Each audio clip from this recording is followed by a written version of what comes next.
Have you ever felt like you've just hit rock bottom? You know, that moment when everything feels completely overwhelming? Well, what if that lowest point wasn't a sign of failure at all, but was actually the very beginning of your greatest transformation?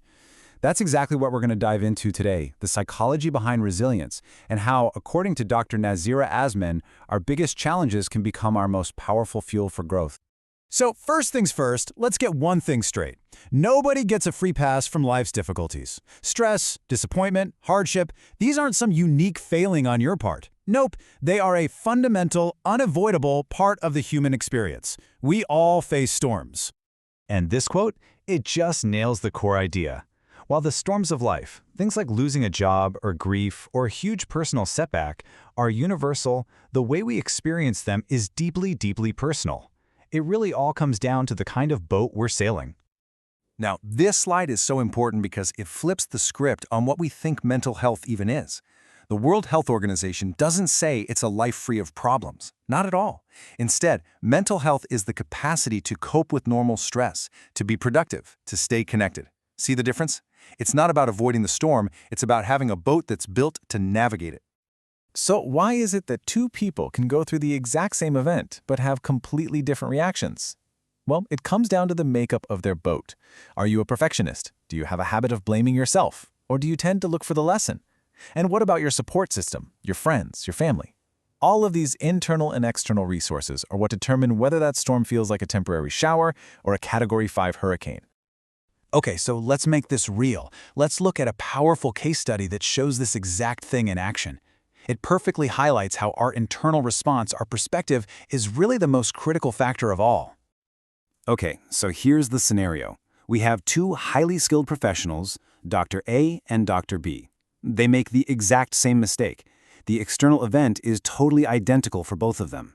There's even an official review that clears them of any negligence. But internally, well, that's where their stories are about to go in two very different directions.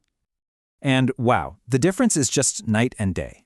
Dr. A takes this mistake and makes it her entire identity. She thinks, I'm a failure, and that thought sends her down this spiral of anxiety, avoidance, and total burnout. But look at Dr. B. She reframes it. She acknowledges the error, sure, but she separates it from her identity as a person. She thinks, I missed it. I can learn from this. She chooses growth over guilt, and because of that, her career continues to thrive. And this, right here, is the absolute heart of the matter. The event itself, missing the lesion, that didn't have the power to break either doctor. The real power was in how they interpreted it. The meaning we attach to our struggles is what ultimately shapes our reality. So this brings us right to that experience of hitting a low point. What is actually going on in our minds when we feel like we just can't go on? Let's, break down the anatomy of that moment. From a psychological standpoint, hitting a low point is not a character flaw. It is a state of resource depletion. Seriously, think of it like a car running out of gas. Your mind's emotional and mental reserves are just empty. It's a critical signal from your system telling you that it is completely and totally overwhelmed. And these are the warning lights on your mind's dashboard. Cognitively, your thoughts get really distorted, really absolute. Emotionally, you might feel totally numb or just deeply hopeless. And behaviorally, you might just want to pull away from everyone.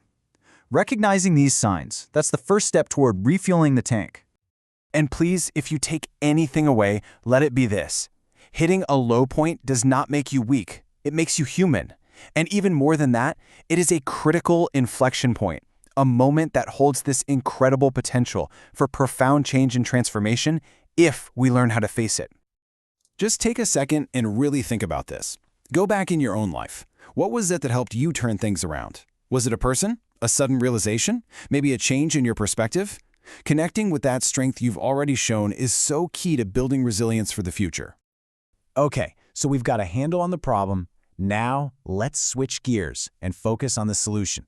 How do we actively build that resilience? What's in the toolkit for bouncing back? And not just bouncing back, but bouncing back stronger. So you can see here, we're basically at a fork in the road. On one side, you have adaptive or helpful strategies, things like facing the problem, accepting what you can't change, and actually letting yourself feel your emotions. But on the other side, you've got maladaptive or unhelpful strategies like avoidance or just endlessly overthinking, which only digs the hole deeper. The whole game is about consciously choosing that helpful, adaptive path. So, how do you actually do that when you're in the thick of it? Well, here is a simple but incredibly powerful tool. It's called reflective coping. When you feel that rush of a difficult emotion, first, just pause. Don't react right away. Create a little space. Second, label it. What is this feeling? Is it anger, fear, disappointment? Just naming it gives you power over it. And third, choose your response. Instead of just reacting on instinct, you get to respond with intention. All right, now we get to the most hopeful part of this whole journey. What happens after the storm passes? Well, it turns out that for so many people, it's not just about getting back to normal, it's about profound, incredible growth. 90%. Just let that number sink in for a second. 90%. What in the world does that represent? It's the percentage of trauma survivors who report experiencing at least one aspect of post-traumatic growth. That's right. Growing stronger from adversity isn't some rare thing that only happens to a few people. It's a deeply human potential, a process where the struggle itself forces us to reevaluate everything and build a new, stronger worldview. And this growth, it isn't just some abstract idea. It shows up in very real, concrete ways. People find their relationships deepen. They discover new paths they never would have even considered before. They develop this richer appreciation for life itself, a new sense of their own inner strength, and for a lot of people, a deeper spiritual connection. Surviving the storm literally changes their map of the world. And that's the final powerful idea to leave you with. Your lowest moment, it doesn't have to be the end of your story. It can be the beginning. It can be the moment you finally cleared away everything that wasn't working to build something stronger, more authentic, and way more resilient in its place. It can become your solid foundation.